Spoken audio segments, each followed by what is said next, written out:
What are the collective issues that everyone, especially people in their 20s and 30s, have been feeling?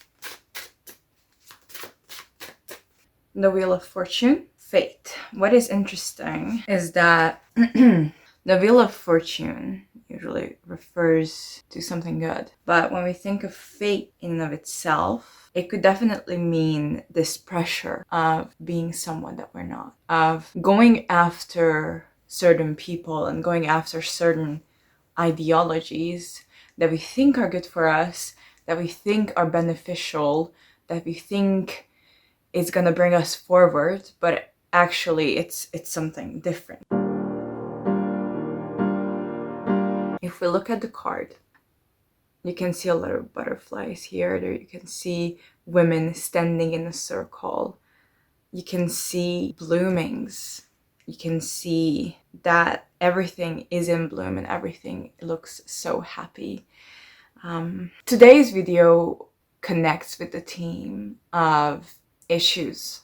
This card shows people that they need to believe and they need to trust. It signifies change, but this change is long-term. This change isn't forced. It comes upon you and it happens in communities. I think one of the biggest issues with people in their 20s, 30s is this feeling of disconnection, this feeling of loneliness that has spread around the world like a pandemic. And it's sad to see and to experience it. It is not something that we want to face and we want to deal with. It has become even more difficult to connect with people around us. It has been difficult on an individual level to try and make connections around yourself and to foster those relationships around you, to open up and to be honest and to face people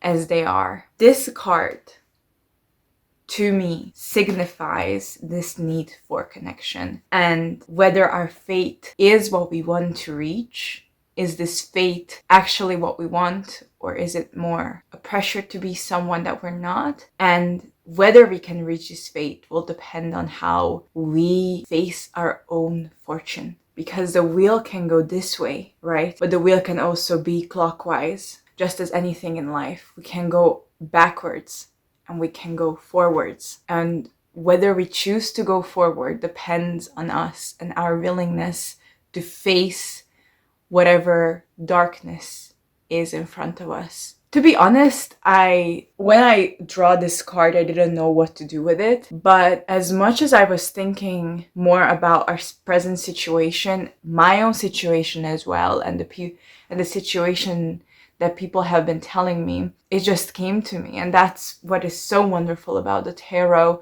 that it gives you this opportunity to lean into its messaging. Hello magical people, welcome to my channel. This one is gonna be around cards and this card to me is the base layer of today's video, but it also ties into what my original video idea was. You are not a continuous self-improvement project. That will be or might be the theme and the title of this video.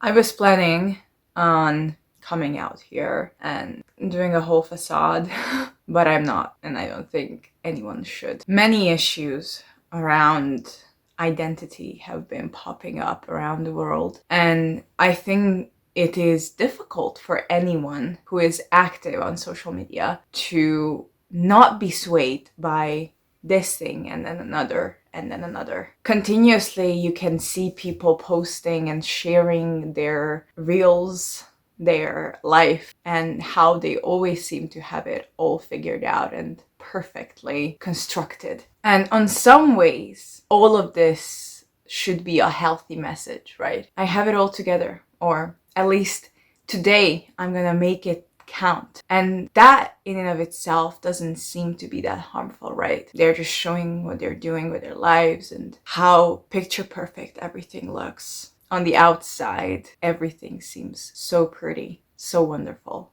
But is it? Is it truly that? And should we want to be like that all the time? Let me get this clear. To improve oneself is a gift. For you to be able to even contemplate about your life's decisions is a privilege, because so many people around the world don't even have anything to eat, let alone sit down and for hours just contemplate about how miserable or how good their life is. And I'm not saying this to make you feel any type of way.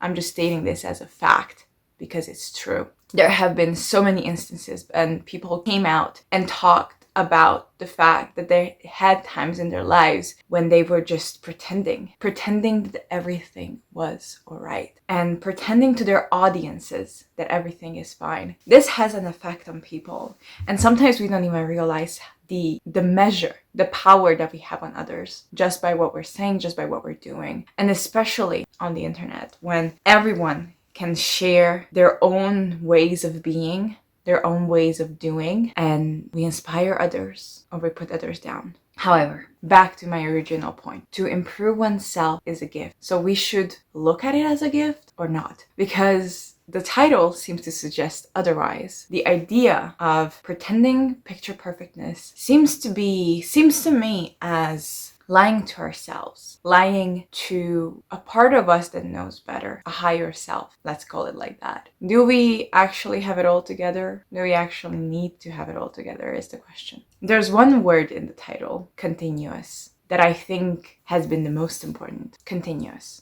The wheel, right? Once the wheel goes and goes and goes and goes, will it ever stop? Or the direction it goes in, is it the right one? In all honesty, we always change, just like the seasons change, just like the leaves turn brown as they go from summer to autumn and then they die in winter. Just as the weather changes, we as well change, because we are part of nature and no one can deny that. Denying our own nature is the worst thing you could do to yourself. So just think about this for a second. We are part of nature. We are part of this cyclical, continuous shift around us. And just like the moon has its own phases, we do as well. These phases need to be different. But what are we trying to hide from when we are in this continuous self-improvement mindset? Have you ever thought of why is there a pressure to always be on top of your game? Who are you doing it for? Is it for yourself? Or have you been telling yourself that it's for yourself, but it's actually to prove a point, to feel like you're on top of your game because others have been too? For so long, I've been telling myself that I always need to have everything checked off my list, which I don't do anymore.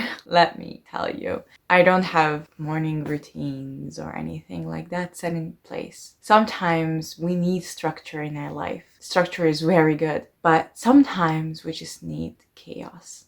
We need fluidity, and we seem to ignore this because the world's been telling us that if we don't have everything set out at a certain time, we are never gonna get anywhere. And I don't think that's true. I know that's false, because the most improvement, change in my life I've achieved when I had no plan at all. It just hit me and I had to react. So I'm gonna talk to you about masculine and feminine energies right now. And you could already tell that I am trying to keep this to all audiences, but this is something that I think everyone should hear. The yin yang, the two lines, the masculine, feminine energies are at play.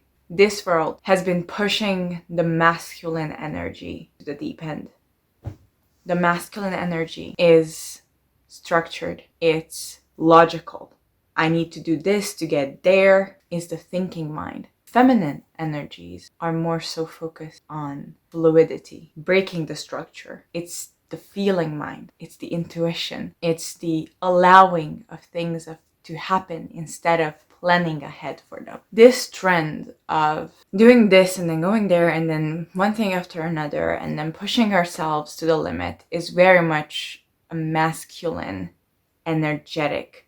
It's very much charged in this masculine energetics, the nature of our world and universe and how it's built up. And it is the way things have been going for a really long time. There are times in our lives when we need that structure and we need to put in an effort and focus to have something to build on. But, and this is why I'm talking about the word continuous still, it is temporary. The structures that we set in place should be temporary, because we also need to allow fluidity and chaos to come into our lives and to push us into another direction that we couldn't otherwise achieve with this structural thinking, logical mindset. However, we have become so accustomed to listening to our minds and always thinking about things and always pushing ourselves that we forgot how to listen to our heart and listen to our body and listen to what we truly want. And that is the next point that I want to get into. If you are someone who always thinks that you have to always do something that others might have been doing, there are so many trends on social media, especially TikTok now, of this it girl mindset, of that girl mindset, and whatever the heck, that you immediately think that you should be doing that. Because first of all, there is the aestheticism of it looking so pretty and so beautiful and wanting to achieve that all the time, wanting to be like that, right? But you might have tried it out, you might have stopped doing it, and you are going to, and what you do next is thinking that you're not doing enough, you're not good enough, you cannot actually do this, and you create this vortex of thoughts in your mind of procrastination. Ask yourself, is this really what you want to do? Is this really the thing that is going to get you to your fate? Is this thing something that is going to bring you forward to your fortune? Or should you try and venture off into something that is more connected to you, to your own soul? Meditation is going to help you do that. Sit down for a few minutes and just truly allow yourself, without any of the outside noises of, I should be doing this, I should be doing that, people are doing this, so I need to do that, and this is gonna get me forward if they do it. No, just slow down for a second. Think of what is truly gonna help you move forward. Because improvement in and of itself is this moving forward, turning the wheel in the other direction. Do you need to turn the wheel in the other direction? Or do you need to stop the wheel for a second and just breathe? And just let it come to you. Because for so long, we've been conditioned into thinking that we need to follow the orders of others. We need to follow what others are doing because they know something better. No, no one knows it better. I don't know better either. I'm just here sharing my thoughts, maybe a different perspective, maybe a perspective that you have not seen yet around this topic. But some ideas can help us actually figure out what we truly want from ourselves, from the world around us. Do we want to actually follow this? And you know what? If you sat down and thought about it and you're like, yeah, this is actually what I want, what is stopping you from doing that? And then move into that direction. Is it the procrastination? Why am I procrastinating? If I really want this and if I know this is going to bring me some kind of benefits, why am I stopping myself from achieving that? That is also a direction you can move in.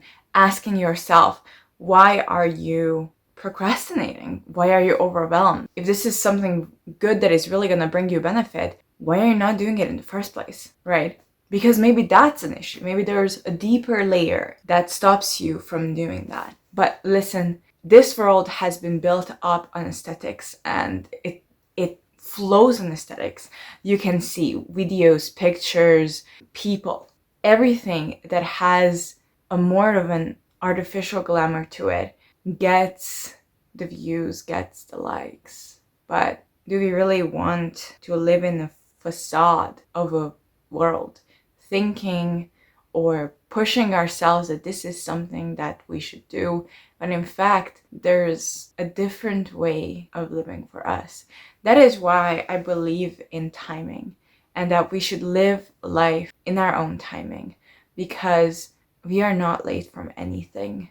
Our life has just begun when we realize that we don't need to follow the crowd. We can follow our own intuition and our own guidance. We can follow what our hearts are telling us, and we don't need to be like anyone else but ourselves. And how does that look like? Again, pretty deep question, but once we know the answer, or once we have just a vague idea of it all, we can move into our own direction, and the wheel can finally turn in the right direction, and the wheel can finally bring us the community, the peace, the change that we want, that we truly need to go through. Let yourself be inspired by these videos. Let yourself be inspired by others' doings, right?